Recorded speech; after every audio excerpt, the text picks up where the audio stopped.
Welcome to the Shri Shyam group of education. आज अपने बात करेंगे 4 टाइप में। अपनों ने 3 पार्ट ऑलरेडी कर लिए हैं। आज अपने बात करते हैं 4th नंबर पार्ट की।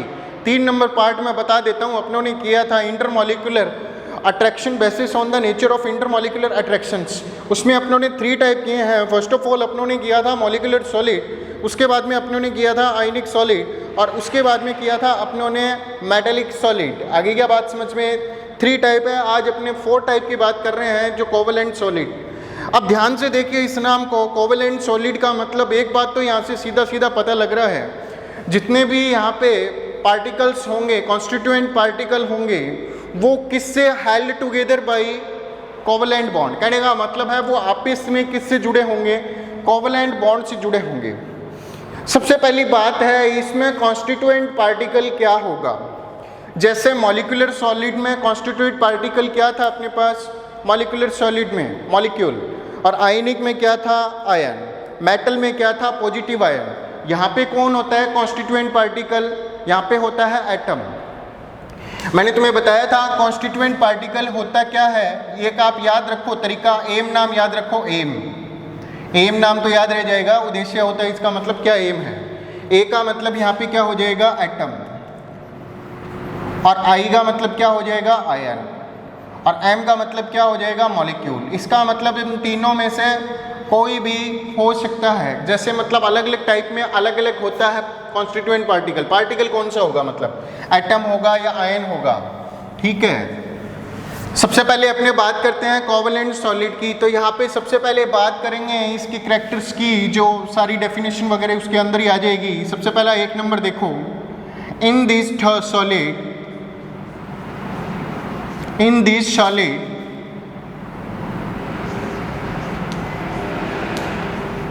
the constituent particle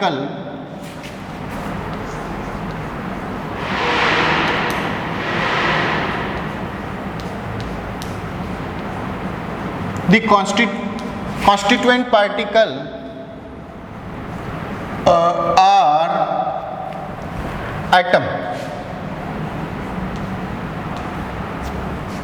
अब मैंने तुम्हें बताया था ये एटम्स है, किससे जुड़े होंगे आपस में? सॉलिड में कोवेलेंट बॉन्ड से। तो सेकंड क्या आ जाएगा? हेल्ड टुगेदर बाय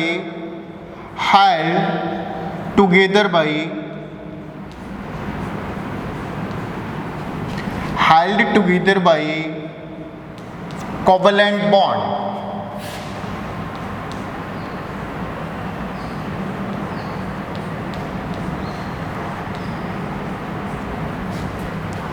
किससे जुड़े होते हैं ये सारे? कोवेलेंट बॉन्ड से। अब बात है ये जो एटम है, जो अपने टुगेदर बाई किससे है? कोवेलेंट बॉन्ड से। कौन से टाइप का होता है? ये जो एटम्स होता है वो क्या होता है? नॉन मेटेलिक टाइप का होता है। तो अपने क्या आ जाएगा?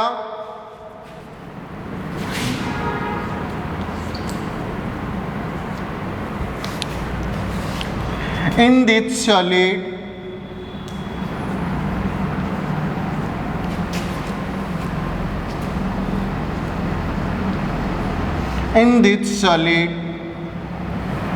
made of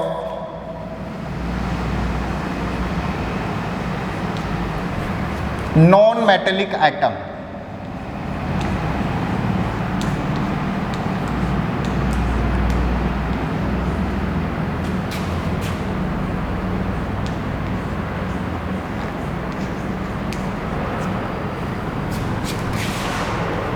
आगे बात समझ में किससे बनते होते हैं? नॉन मेटेलिक एटम से। अब देखो नेक्स्ट बात। अब क्या होता है, जो एटम होता है वो तो नॉन मेटल होता है, अपने को यहाँ पे पता लग गया। और ये नॉन मेटल क्या होते हैं? आगे से आगे जुड़ते रहते हैं, फिर एटम आगे से आगे, फिर आगे से आगे क्या बनते हैं? एक वाइड नेटवर्क बनाते हैं। So it is also called network solid. कहने का मतलब है ये जो नॉट मेटेलिक एटम है वो कोवेलेंट बॉन्ड से आगे किसी नॉन मेटेलिक एटम से, फिर वो कोवेलेंट बॉन्ड से आगे क्या आ जाएगा? नॉन मेटेलिक एटम से, फिर वो कोवेलेंट बॉन्ड से नॉन मेटेलिक एटम से। तो इस प्रकार ये क्या है?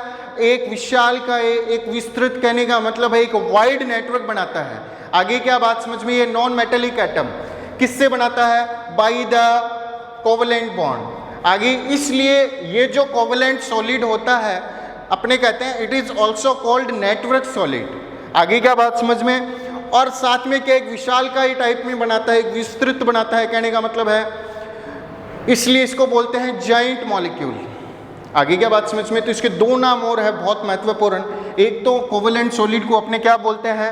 नेटवर्क सॉलिड बोलते हैं, और दूसरा ही सॉलिड को अपने क्या बोलते हैं? Joint solid. आगे क्या? तो क्या आ जाएगा? नॉन मेटेलिक एटम, ये वाला non metallic atom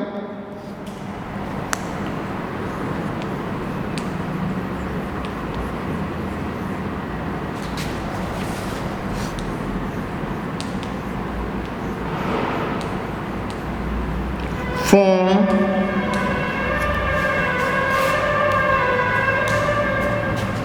a wide network of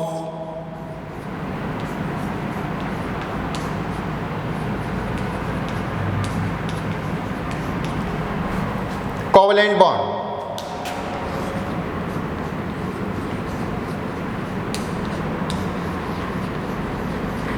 So it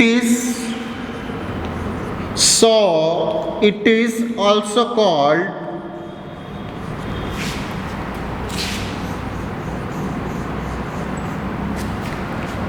network solid।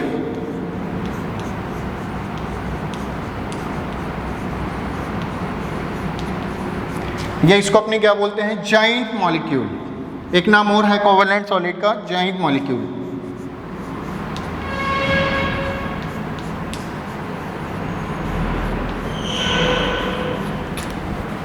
हाँ भाई, यहाँ तक हो गया कंप्लीट। Any problems? आगे देखो अपने क्या आ जाएगा, यहाँ पे ये जो जाइंट मॉलिक्यूल है आगे ये पूरा ये नेटवर्क बनता है कोवेलेंट बॉन्ड का, आगे बनता जाता है। दूसरे अपने क्या आती है, इसमें क्या होता है? डायरेक्शनल नेचर होता है। एक से मान लो कार्बन है, एक कार्बन से दूसरा कार्बन, फिर इधर से दूसरा तीसरा कार्बन, फिर इधर से चौथा कार्बन। तो ये क्या शो करते हैं? डायरेक्शनल नेचर शो करते हैं। तो क्या आ जाएगा? कोवेलेंट बॉन्ड्स आर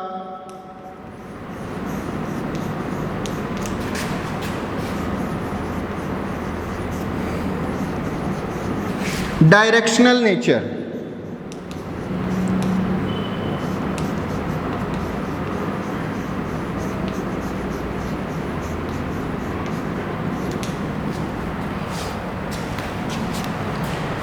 अब देखो इसमें एग्जाम्पल कौन कौन से एग्जाम्पल हो जाएंगे। देखो सबसे पहले बात करें तो एग्जाम्पल हो जाएगा डायमंड।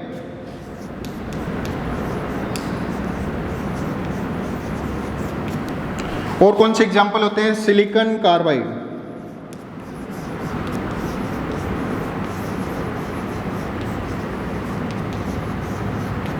क्वार्टज,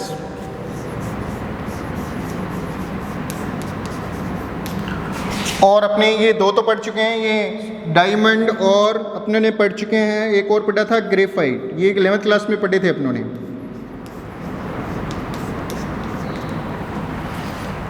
अब देखो यहाँ पे ये तो जनरल एग्जाम्पल हो गए। सबसे पहले यहाँ पे दो के आपके थोड़े बहुत कैरेक्टर बता रखे हैं अकॉर्डिंग टू सिलेबस। सबसे पहले अपने डायमंड की बात करें तो डायमंड में आपको पता होगा नॉर्मल, अब स्ट्रक्चर्स का आपने डीपली स्टडी अपने कर चुके हैं 11th क्लास में अपने ग्रुप 14 एलिमेंट। अगर आप इस कोवेलेंट सॉलिड की बात करो ना तो इसके एग्जाम्पल में क्वालिटीज़ है। ग्रुप 14 एलिमेंट के यहाँ पे एलिमेंट है। आगे क्या बात समझ में? देखो कार्बन है, सिलिकॉन है, आगे क्या बात समझ में? ग्रेफाइट, कार्बन, सिलिकॉन अपनों ने स्टडी की थी 11th क्लास में। अब अगर मैं डायमंड की बात करूँ, अपनों ने डीप स्टडी अपने कर चुके हैं 11th क्लास में, थोड़ा बहुत बता देता हूँ। इसमें जो कार्बन होता है वो टेट्राहेड्रल होता है। अगर कार्बन के टेट्राहेड्रल की बात करूँ मैं यहाँ पे, तो इसमें क्या होता है, जो कार्बन होता है यहाँ पे टेट्राहेड्रल होता है। इस कार्बन में यहाँ पे फिर ये आगे और कार्बन, ये कार्बन ही है यहाँ पे, और आगे कार्बन से जुड़ जाएगा, फिर आगे और कार्बन से जुड़ जाएगा। इस प्रकार ये क्या है, एक वाइड नेटवर्क बनाता है। अगर मैं यहाँ पे डायमंड की बात करूँ तो इसमें हाइब्रिडाइजेशन क्या होता है? sp3 hybridize. Every carbon is sp3 hybridised.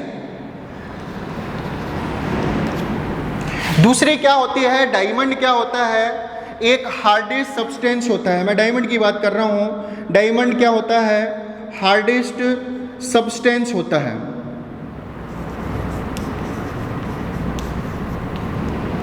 Next अगर अपने बात करें तो डायमंड क्या होता है, एक बैड कंडक्टर होता है।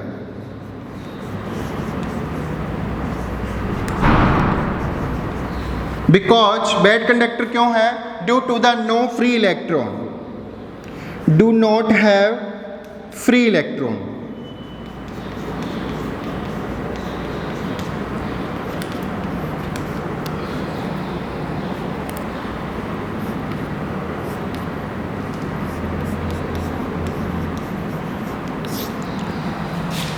दूसरी मैं बात करूं यहाँ पे, अगर इसकी बात करूं तो इसमें क्या होता है, स्ट्रॉन्ग कोवलेंट बॉन्ड होता है। किसमें, डायमंड में, strong covalent bond.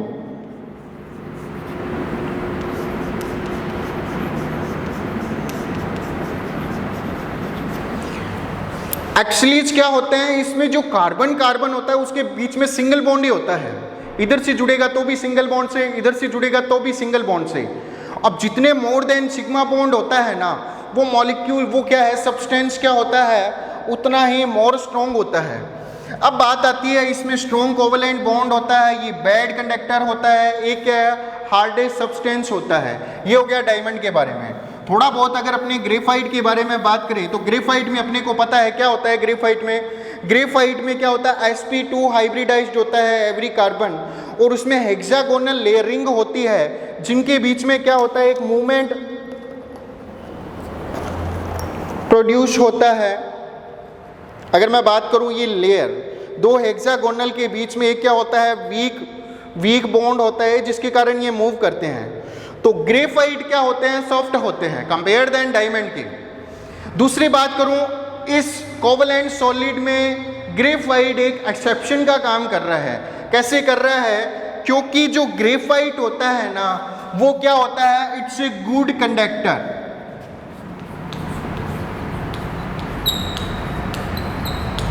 Graphite is good conductor due to the free electron.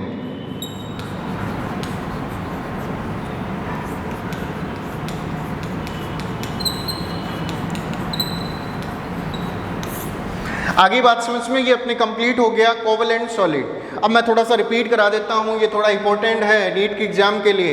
एक तो क्या है, इसमें कॉन्स्टिट्यूएंट पार्टिकल होता है, वो क्या होता है, एटम होता है। दो एटम्स के बीच में बॉन्ड कौन सा होता है, कोवलेंट बॉन्ड। आगे बात समझ में। दूसरा क्या करते हैं, एक वाइड नेटवर्क बनाते हैं, इसलिए इसको अपने क्या बोलते हैं, नेटवर्क सॉलिड, और इसको अपने जाइंट मॉलिक्यूल भी बोलते हैं। आगे बात समझ में। नेक्स्ट अपने क्या आ जाएगा, ये क्या होते हैं, डायरेक्शनल नेचर के होते हैं। एग्जाम्पल हो जाएगा इसमें डायमंड, सिलिकॉन कार्बाइड, क्वार्ट्ज और क्या आ जाएगा, ग्रेफाइट। आगे बात समझ में। अब अपने क्या है, 4 टाइप्स किए हैं अपनों ने, 4 टाइप।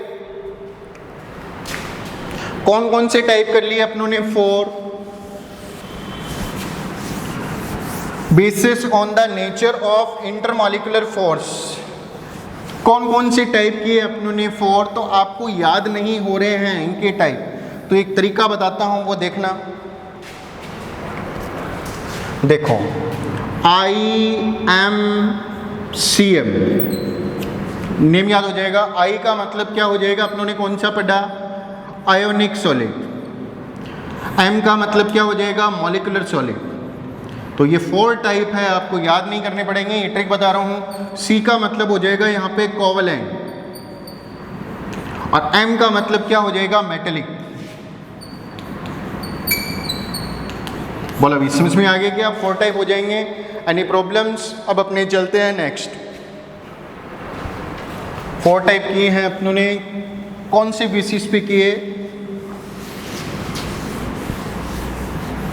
Intermolecular force. अब अपने बहुत ही मोस्ट इंपॉर्टेंट टॉपिक है, अगर अपने बात करें सॉलिड स्टेट चैप्टर के लिए, वो अपना नेक्स्ट अपनी क्लासिफिकेशन याद होगा, कौन सा किया था अपनों ने, सेकंड क्लासिफिकेशन में आगे हैं। सेकंड टाइप क्या था, मैं इधर लिख देता हूँ, फिर से रिपीट कर देता हूँ। On the basis of on the basis of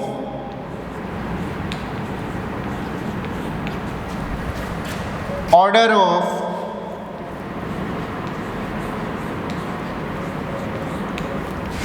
on the basis of order of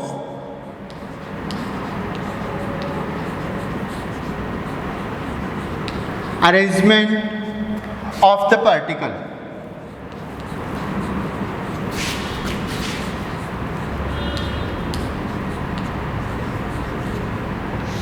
arrangement of the particle. तो इसमें मैंने तुम्हें दो टाइप बताए थे। एक तो कौन सा था टाइप, एक टाइप था अपने क्रिस्टलाइन सॉलिड, और सेकंड टाइप कौन सा था, अमॉर्फस सॉलिड। आगे बात समझ में। तो अपने दो टाइप किए थे, कौन कौन से थे, एक तो था क्रिस्टलाइन सॉलिड और दूसरा अपना कौन सा था, दूसरा था अमॉर्फस।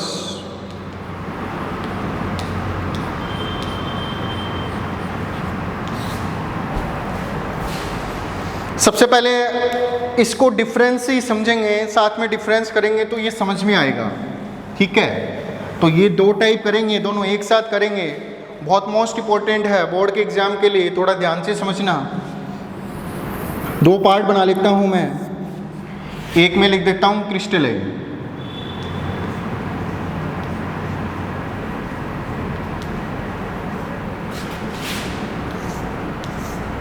और दूसरा अपना कौन सा टाइप था इसका, अमॉर्फस।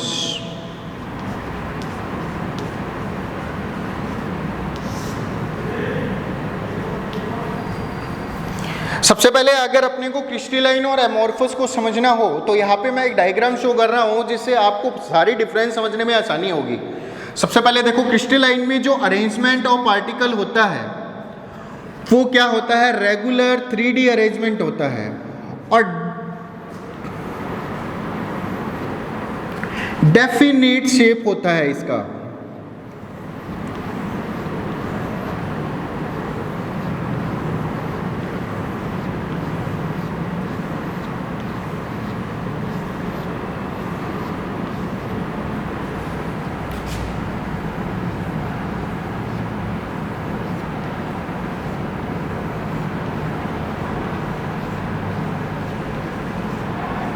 ये थोड़ा समझाने के लिए बना दिया है। जबकि अमॉर्फस में जो पार्टिकल का अरेंजमेंट होता है वो देखो ऐसी बहुत जल्दी बन जाएगा इसे।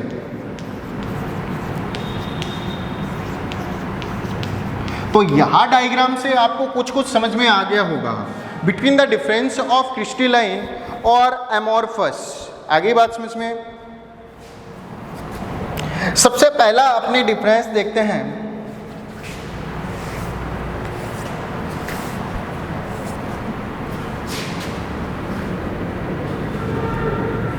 फर्स्ट, एवरी डिफरेंस अपने यहाँ से समझेंगे कौन सा क्या होता है। आगे बात समझ में। तो ये क्रिस्टलाइन होता है और ये होता है अमॉर्फस। पहला देखो, फर्स्ट ऑफ ऑल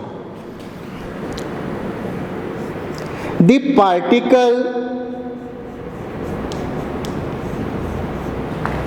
अब यहाँ पे बेसिस ऑफ द अरेंजमेंट है, तो यहाँ पे अपने को कॉन्स्टिट्यूएंट पार्टिकल से मतलब नहीं है।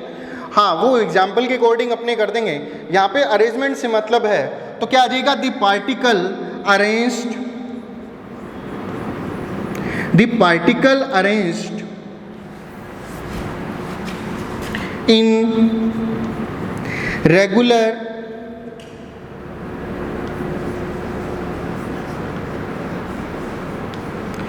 (3D arrangement)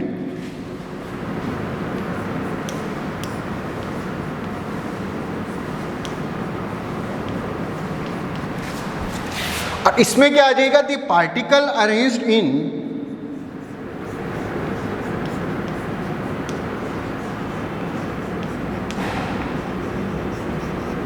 the particle arranged in irregular.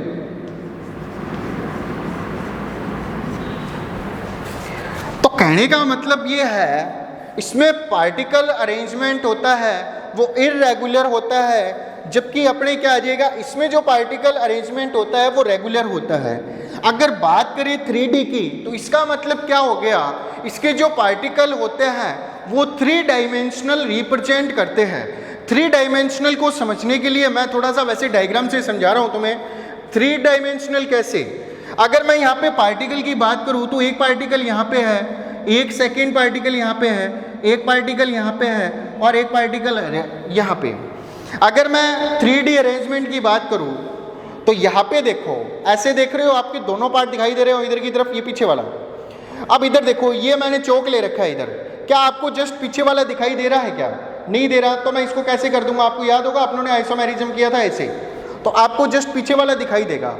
तो कहने का मतलब है इसमें क्या होता है, इसके जस्ट पीछे भी पार्टिकल होगा, क्योंकि ये जो बोर्ड है वो तो 2D है। अगर मैं 3D की बात करूं तो इस पार्टिकल के जस्ट पीछे एक और पार्टिकल है, तो उसको अपने रिप्रेजेंट करने के लिए इसको थोड़ा इधर आगे की तरफ बना लेते हैं। तो मैंने कहा ये पार्टिकल एक इधर की तरफ, इसके पीछे वाला पार्टिकल इधर की तरफ, ऐसे खिसका दिया थोड़ा, इसका पार्टिकल इधर की तरफ और इसका पार्टिकल आ जाएगा इधर की तरफ। अब इन पार्टिकल को जोड़ देते हैं, अपने क्या आ जाएगा, ये देखो अपने क्या बन गया, आपको पता लगेगा, क्यूबिक बन जाएगा ऑटोमेटिक। और इधर से ये देखो, इन पार्टिकल को जोड़ो,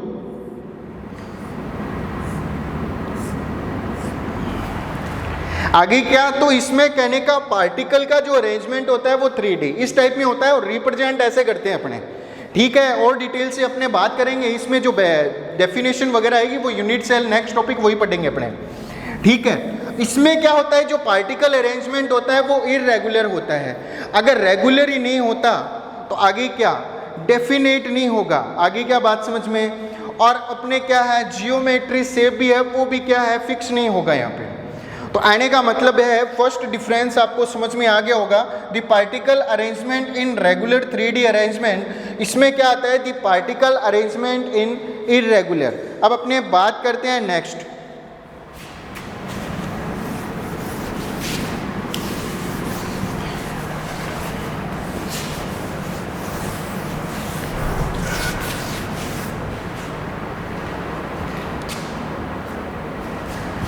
नेक्स्ट आ जाएगा सेकेंड नंबर कैरेक्टर। देखो भी,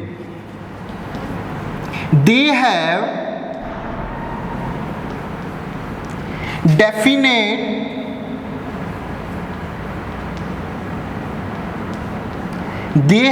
डेफिनेट शेप,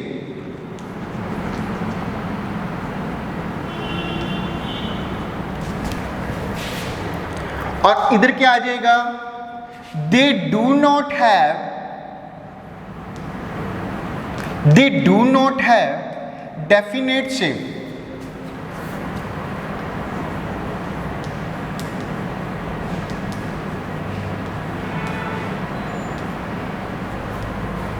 कहने का मतलब है, इसका जो शेप होता है वो फिक्स होता है आगे, और आप उसका एक्सप्लेन भी कर सकते हो, और इसका जो शेप होता है वो फिक्स नहीं होता। आगे क्या बात समझ में। Third number, they have sharp melting point, they have sharp melting point.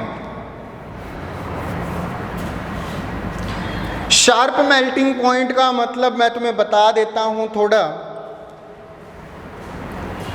जैसे ये मोबाइल है, अगर मैं इस मोबाइल की प्राइस बोलूं तो कहने का मतलब है 11,999.70 पैसे। तो इसका मतलब क्या हो गया, इसकी जो प्राइस है वो शार्प है एकदम।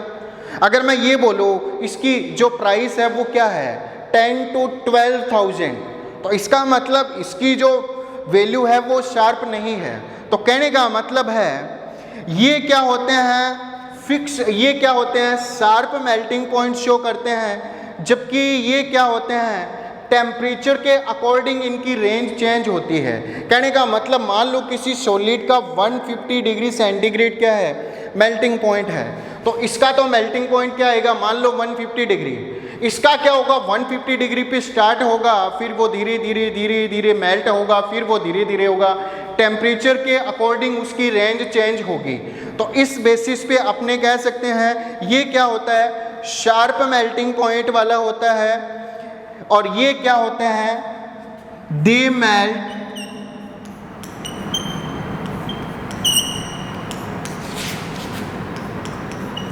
दे मेल्ट इन आवर, ये according to range, temperature range के अकॉर्डिंग मेल्ट होते हैं। They melt in our range in temperature.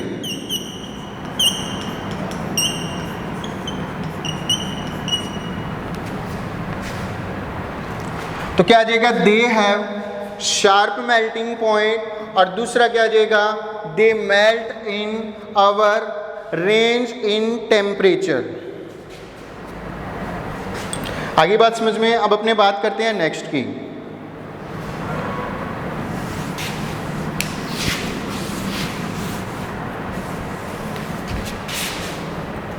Next आ जाएगा 4 number.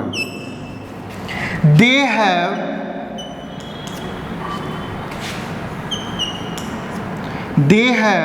Long order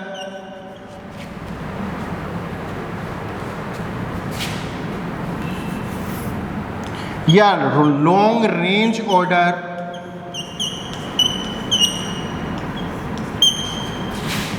in arrangement.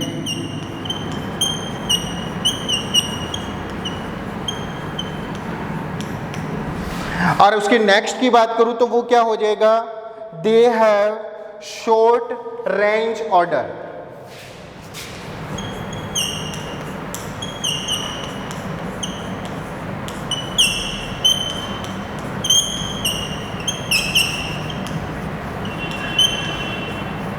देखो भाई, इसको समझने के लिए थोड़ा देखो, रेंज ऑर्डर का मतलब क्या होगा यहाँ पे। जैसे अपने ये रूम है, इधर टाइल लगानी है अपने को, तो एक क्या हो जाएगी वाइट, फिर एक ब्लू, फिर एक वाइट, फिर एक ब्लू, फिर एक वाइट। ये पूरे कमरे में ऐसे ये ऑर्डर चल रहा है, लॉन्ग रेंज ऑर्डर चल रहा है। ये रूम से लेके अपने बाहर तक पूरी वही टाइलें चल रही है। पहले वाइट, फिर ब्लू, फिर वाइट, फिर ब्लू, फिर वाइट। आगे क्या बात समझ में। इस टाइप की जो रेंज होती है उसको अपने क्या बोलते हैं, long range order. Short range order क्या होता है, थोड़ी देर के लिए वाइट और ब्लू का कॉम्बिनेशन चला, उसके बाद में चेंज हो गया ब्लू ब्लू ब्लू ब्लू। आगे क्या बात समझ में। तो कहने का मतलब है ये क्या होते हैं, लॉन्ग रेंज ऑर्डर होते हैं, ये क्या होते हैं, short range order. According to, अगर तुम्हारे समझे, मान लो तुम स्टडी कर रहे हो पूरे साल, 7 बजे उठ रहे हो, 9 बजे तक केमिस्ट्री, फिर 11 से 1 बजे तक फिजिक्स, फिर 3 से 5 बजे तक बायो। ये रेंज तुम्हारा पूरे साल तक चल रहा है, इसको अपने बोलते हैं लॉन्ग रेंज ऑर्डर। या तुम रेगुलर सुबह 5 बजे उठते हो, आगे क्या, तो ये क्या होता है, लॉन्ग रेंज ऑर्डर। और शॉर्ट रेंज ऑर्डर का मतलब एक बार तुम 6 बजे उठ गए, फिर कभी 9 बजे उठ गए, फिर 10 बजे, तो इस टाइप की रेंज ऑर्डर को अपने क्या बोलते हैं, शॉर्ट रेंज ऑर्डर। तो इसी टाइप में इसके पार्टिकल होते हैं। ये क्या होते हैं, लॉन्ग रेंज ऑर्डर में होते हैं, और वो क्या होते हैं, शॉर्ट रेंज ऑर्डर में होते हैं। नेक्स्ट देखो,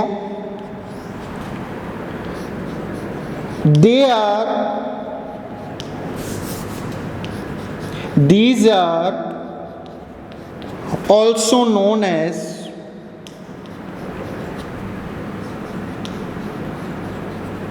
true solid।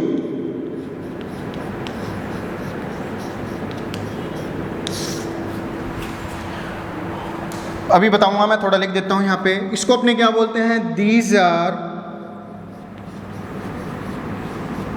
also known as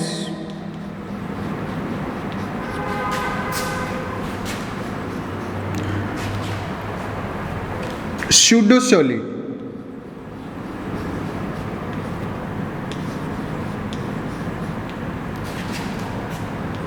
या एक नाम और बहुत मोस्ट इंपॉर्टेंट है एमोर्फस का, एक नाम और लिख देता हूं, सुपर कूल्ड लिक्विड। बहुत मोस्ट इंपॉर्टेंट नेम है ये आपके, सुपर कूल्ड लिक्विड। ये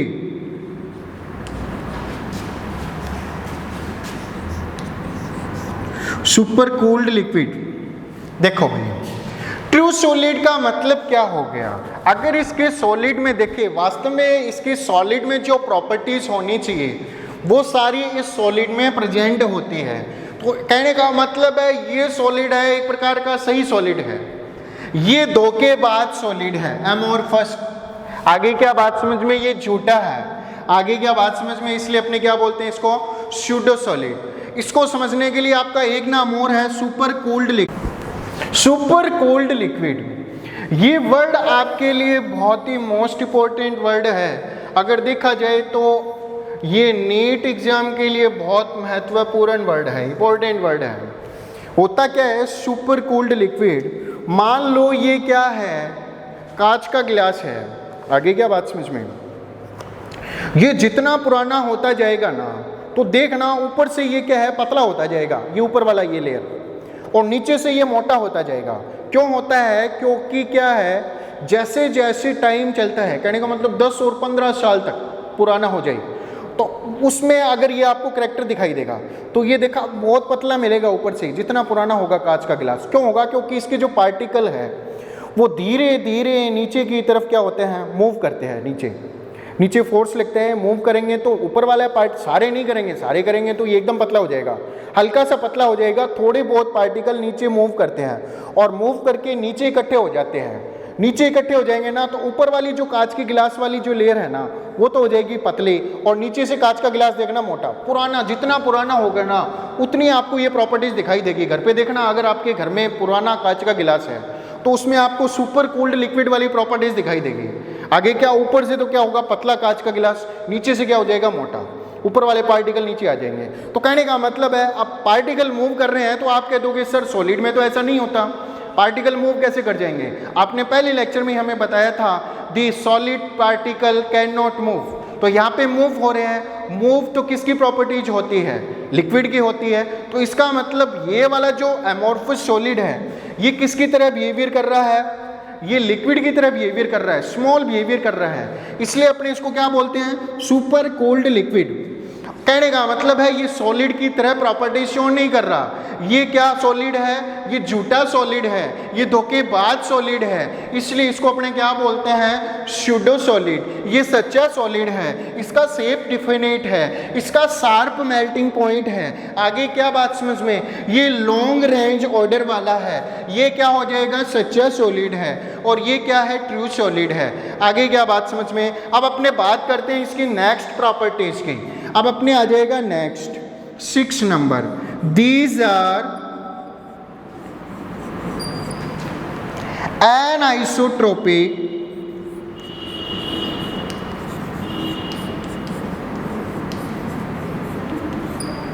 इन नेचर।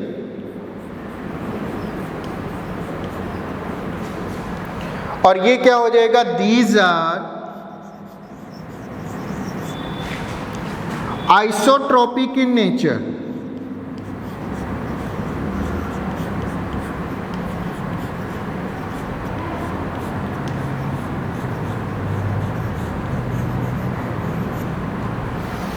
अब कहने का है बात ये है सर ये दोनों होते क्या है। तो पहली बात तो ये बता देता हूं, नेक्स्ट पार्ट में ये डिटेल से करेंगे अपने बाई डायग्राम। यहाँ पे करैक्टर में लिख दिया है मैंने होता क्या है, फिर भी मैं आपको थोड़ा सा बता देता हूँ, आपको ध्यान में रहे एनआइसोट्रोपिक होता क्या है जब तक नेक्स्ट पार्ट नहीं आई, ठीक है। एनआइसोट्रोपिक का मतलब होता है डीडी, नाम याद रखना, डीडी दूरदर्शन वाला डीडी। एनआइसोट्रोपिक का मतलब होता है different physical properties in different direction. मेरी बात समझ में आ गई क्या, इट इज ऑल्सो कॉल्ड एनआइसोट्रोपिक। याद करने का तरीका बता रहा हूँ, एनआइसोट्रोपिक होता क्या है, different physical properties in different direction. जबकि आइसोट्रोपिक क्या होता है, आइसोट्रोपिक के लिए आप याद रखो SD, same physical properties in different direction is called, क्या आ जाएगा, आइसोट्रोपिक। डिटेल से बाई डायग्राम करेंगे नेक्स्ट पार्ट में एनआइसोट्रोपिक, क्योंकि ये आपके सिलेबस में डिटेल से है थोड़ा, और यहाँ से एक बोर्ड का क्वेश्चन भी आता है, जब ये टॉपिक करेंगे तब उसमें बताऊंगा। आगे ही बात समझ में, थोड़ा सा डिफाइन कर दिया है मैंने, वो देख लो। एनआइसोट्रोपिक मतलब different physical properties in different direction. SD का मतलब क्या हो जाएगा, इसमें क्या होता है, आइसोट्रोपिक का मतलब क्या हो जाएगा, same physical properties in different direction, मतलब ऑल डायरेक्शन में फिजिकल प्रॉपर्टीज क्या आती है, सेम। अब अपने ये काम पूरा हो चुका है, अब अपने बात करते हैं इसके सबसे बढ़िया एग्जाम्पल की। तो अपने सबसे बढ़िया एग्जाम्पल लेते हैं यहाँ पे NaCl, सोडियम क्लोराइड, और कौन से एग्जाम्पल हो जाएंगे, सोडियम सल्फेट, Na2SO4, और एग्जाम्पल की बात करें तो ZnS, और एग्जाम्पल की बात करें तो ऑलमोस्ट, ऑल सॉल्ट। अब बात करते हैं इसकी एग्जाम्पल की। इसकी एग्जाम्पल में कौन हो जाएगा? प्लास्टिक, रबर, रबर शुद्ध सॉलिड, झूठा सॉलिड, रबड़ हमारा झूठा सॉलिड, प्लास्टिक, रबर, और कौन सा आ जाएगा? ग्लास। अब ये हो गया कंप्लीट। कल अपने नेक्स्ट पार्ट में बात करेंगे सूडो सॉलिड और ट्रू सॉलिड। मैं थोड़ा सा रिपीट करा देता हूँ। अपनों ने किया क्रिस्टलाइन सॉलिड और एमोर्फस सॉलिड, तो ध्यान से देखना, थोड़ा ट्रिकली बता रहा हूँ। Crystalline solid, definite shape, sharp melting point, long range order, आगे क्या? And true solid. अगर मैं बात करूं एमोर्फस की, इर्रेगुलर अरेंजमेंट, सूडो सॉलिड, आगे क्या? जबकि क्रिस्टलाइन क्या होता है? True solid. आगे क्या बात समझ में? और क्या आ जाएगा? Do not have sharp melting point, किसके लिए? एमोर्फस। तो समझ में आ गया। Definite shape, indefinite shape, true solid, pseudo solid, sharp melting point, do not have sharp melting point, and isotropic nature, isotropic nature, sodium chloride, rubber, ZnS, plastic. आगे क्या बात समझ में? सोडियम सल्फेट, और इधर कौन रह गया अपना? ग्लास। होगी। Okay bye, stay safe and stay home.